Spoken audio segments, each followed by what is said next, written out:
సీతిరెడ్డి గారు కన్క్లూడ్ చేయండి మీరు. అధ్యక్ష, గౌరవనీయులు పెద్దలు ఆది సీనన్న గారు నా చాలా మంచి మిత్రుడు అధ్యక్ష, చాలా పాత మిత్రుడు అధ్యక్ష. కానీ దాదాపు మా ఇద్దరు సోపతి ఆల్మోస్ట్ ఒక 15 ఏళ్ల నుంచి మా ఇద్దరు చాలా దగ్గర మిత్రులం అధ్యక్ష. తనని నేను చాలా గౌరవిస్తాను అధ్యక్ష. నేను ఎప్పుడన్నా వేములవాడకు పోయినా కూడా నా దర్శనం కూడా తనే అరేంజ్ చేస్తాడు అధ్యక్ష. కానీ నాకు ఆది శ్రీనివాస్ గారు మాట్లాడుతూ ఉంటే చాలా సంతోషం అనిపిస్తూ ఉంది. కానీ సీనన్న, నేను చెప్పేది నా గొంతు కాదు, ఇది కిందల రైతుల గొంతు మాత్రమే నేను చెప్పదలుచుకుంటున్నా.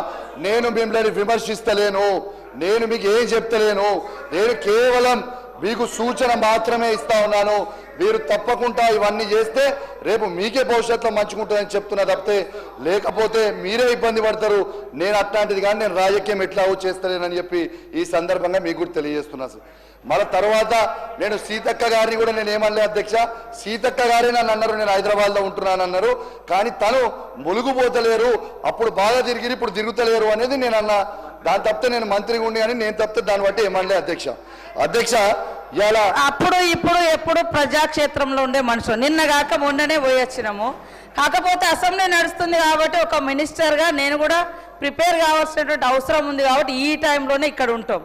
కాబట్టి నన్ను తిరుగుతలేదంటే మరి నువ్వెంత తిరిగినావు నేనెంత తిరిగినావు, ఒకసారి మీ ఏరియాకు నేను వస్తావు, మా ఏరియాకు నువ్వు కూడా రా. ఎన్ని ఊర్లు నేను తిరిగినా నువ్వెన్ని ఊర్లు చూస్తావు.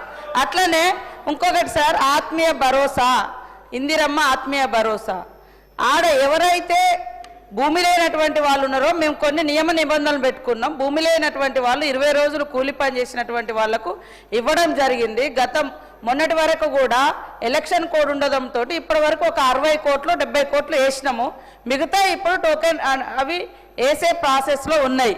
మీరు వేయలేదు సిద్దిపేటలో కూడా వచ్చినాయి, చూసుకోమంటున్నా. సిద్దిపేటది కూడా ఉన్నది మా దగ్గర, లిస్ట్ ఇప్పుడు తెప్పిస్తా ఖచ్చితంగా. కాబట్టి మీ హయాంలో 500 కోట్ల ఆసాంలకు రైతు బంద్ వేసారు, గుట్టలకేసారు, పుట్టలకేసారు. పేదోళ్ళ గురించి ఒక్కరోజున ఆలోచించి, పేదోళ్ళ గురించి ఒక్కరోజున ఆలోచించిరా? అరే పేదోళ్ళు ఎట్లా బతుకుతున్నారు, మరి వాళ్ళకు కూడా ఏమన్నా ఇద్దామని మేము ఉచితంగా 200 యూనిట్ల కరెంటు కూడా పేదోళ్ళ గుడిసెలలో ఉండేటోళ్ళకి కరెంటు కూడా ఇస్తున్నాం. 500 భారం తగ్గించి 500కే దేశంలో ఎవరు ఇయ్యని విధంగా గ్యాస్ ఇస్తున్నాము. పేద బిడ్డలకే ఎర్ర బస్సులు ఫ్రీగా చేయడం జరిగింది. మరి దాన్ని మీరు ఓర్చుకోలేరు. పైనుంచి మీరు తిరగట్లేదు. మీరు నీకు నాకు నీ లైఫ్ స్టైల్కు నా లైఫ్ స్టైల్కు చాలా తేడా తమ్ముడు.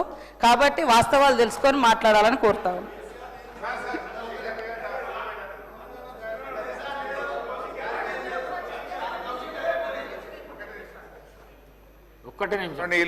గౌరవనీయులు సోదరిమణి సీతక్క గారు మాట్లాడుతూ ఇందిరమ్మ ఆత్మీయ భరోసా పథకం గురించి మాట్లాడారు. ఇందిరమ్మ ఆత్మీయ భరోసాకు ఈ బడ్జెట్లో 930 కోట్ల రూపాయలు బట్టి గారు పెట్టారు. 930 కోట్లలో ఎంత ఖర్చు పెట్టారు ఇప్పుడే మీరు చెప్పారు. 60 కోట్లు వేసినట్టున్నాము అన్నారు. పెట్టింది 930, ఇచ్చింది 60 కోట్లు. అంటే దాదాపు 870 కోట్ల రూపాయలు మీరు విడుదల చేయలేదు. Point number 1. పాయింట్ నెంబర్ 2, ఈ సంవత్సరం ఇందిరమ్మ ఆత్మీయ భరోసాలో ఎంత పెట్టారంటే కొత్త బడ్జెట్లో 600 కోట్లు పెట్టారు. అంటే దాదాపు 330 కోట్ల రూపాయలు ఇందిరమ్మ ఆత్మీయ భరోసాకు కోత పెట్టారు. అధ్యక్ష, ఈ రాష్ట్రంలో ఉపాధి హామీ కూలీలు 1,02,00,000 మంది ఉన్నారు. ఫస్ట్ ఫేజ్ అవుతుంది, నెక్స్ట్ జూన్లో సెకండ్ ఫేజ్లో మళ్ళీ ఇస్తాం. కాబట్టి ఇప్పుడు కొన్ని ఇవ్వడం జరుగుతుంది. మొన్నటిదాకా ఎలక్షన్ కోడ్ ఉండడం, తర్వాత ఈ మధ్య కాలంలో ఇంకా కొన్ని వేరేటి ఉండడంతో ఆగినాయి. ఇప్పుడు రైతు భరోసా, ఇందిరమ్మ ఆత్మీయ భరోసా రెండు కూడా మార్చి 31 వరకు మొదటి దఫా అన్ని కూడా క్లియర్ చేయబడుతుంది. అట్లనే మీరు 1 కోటి మందికి ఉపాధి హామీ కూలీలు ఉన్నారంటే 10 ఎకరాలు ఉన్న వాళ్ళకు కూడా కార్డ్స్ ఉన్నాయి. మీరు చూడండి, మేము మొత్తం లిస్ట్ అవుట్ చేసి భూమి లేని వాళ్ళకి ఇచ్చినాము. ఇంకొక డిమాండ్ కూడా ఉంది, ఎకరం ఉన్న వాళ్ళకు అరెకరం ఉన్న వాళ్ళకు కూడా ఇందులో చేర్చాలని. అది భవిష్యత్తులో పరిశీలించాల్సిన అవసరం ఉంటుంది కాబట్టి పరిశీలిస్తాం.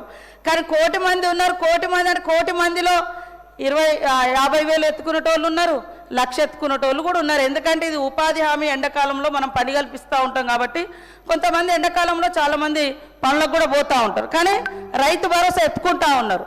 దాని దృష్ట్యా మేము అది అందులో ఉన్న వాళ్ళని ఇందులో పెట్టలేదు, ఏది ఇందిరమ్మ ఆత్మీయ భరోసాలో.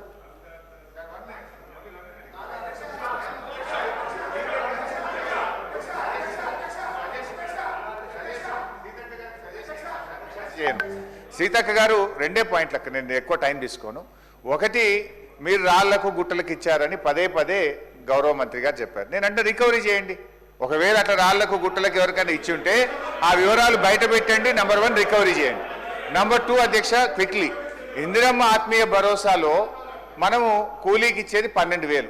ముఖ్యంగా దళితులు, గిరిజనులు, బలహీన వర్గాల్లో ప్రభుత్వ భూములు పంచినప్పుడు తాతలకు పంచితే పిల్లలకు వచ్చే వరకు 10 గుంటలు ఉంది అధ్యక్ష. 10 గుంటలు ఉన్న వాళ్ళకు ఎంత వస్తుంది అధ్యక్ష? రైతు భరోసా 3,000 రూపాయలు వస్తుంది.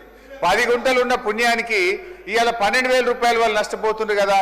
అందువల్ల 10 గుంటలున్నా, అరెకరం ఉన్నా, 30 ఎకరం ఉన్నా వాళ్ళందరికీ కూడా ఎకరం లోపు ఉన్న వాళ్ళకి ఇందిరమ్మ ఆత్మీయ భరోసా ఇచ్చి నిజమైన పేదలకు, ఎస్సీ, ఎస్టీ, బీసీలకు న్యాయం చేయాలని మీ ద్వారా ప్రభుత్వాన్ని కోరుతున్నాను. కౌశిక్ రెడ్డి గారు. అధ్యక్ష, గౌరవనీయులు సీతక్క గారు నాకు అక్క లాంటి వారు, నాకు చాలా అభిమానం అధ్యక్ష. అయితే సీతక్క గారు ఇంతకుముందు అన్నారు అధ్యక్ష, హుజరాబాద్లో నువ్వు ఎంత తిరిగినావో వస్తావు రా అని. నేను ఆ సవాల్ని నేను స్వీకరిస్తున్నా అధ్యక్ష. తను ఎప్పుడు రమ్మంటే నేను హుజరాబాద్. కౌశిక్ రెడ్డి గారు, సీతక్క అక్క లాంటిది కాదు, అందరికి అక్కనే, కానీ నువ్వు సబ్జెక్ట్లోకి వెళ్ళిపో. ఇంకొకటి లాస్ట్ అక్క, ఒక్కటి సార్, ఎందుకంటే అది ఒక్క నిమిషం అక్క. ఇంకొకటి కూడా అన్నారు సీతక్క గారు. ఏమన్నారు అధ్యక్ష? ఇవాళ కౌశిక్ రెడ్డి గారి లైఫ్ స్టైలు డిఫరెంట్, నా లైఫ్ స్టైల్ డిఫరెంట్ అని అన్నారు. ఎస్, కరెక్ట్ అధ్యక్ష, వారు చెప్పింది కరెక్ట్, నేను ఏకీభవిస్తున్నా. డాక్టర్ వైఎస్ రాజశేఖర్ రెడ్డి గారు ముఖ్యమంత్రిగా ఉంటున్న 5 ఎకరాల ఇళ్లలో తనుంటుర్రు, నేను చిన్న 500 గజాలలో నేనుంటున్నా అధ్యక్ష. ఎస్, తన స్టేచర్ నా స్టేచర్ ఒకటి కాదు అధ్యక్ష అని కూడా ఈ సందర్భంగా మీకు తెలియజేస్తా ఉన్నాను అధ్యక్ష. అధ్యక్ష, ఇప్పుడు పోతే అధ్యక్ష, ఇప్పుడు పోతే అరే అయిపోయింది అయినా ప్లీజ్ అధ్యక్ష. ఒక్కసారి మీరు ఆలోచన చేస్తే బీఆర్ఎస్ పాలన రైతులకి స్వర్ణయుగం, కాంగ్రెస్ పాలన రైతులకి సంక్షోభ యుగం అని చెప్పక తప్పదు అధ్యక్ష.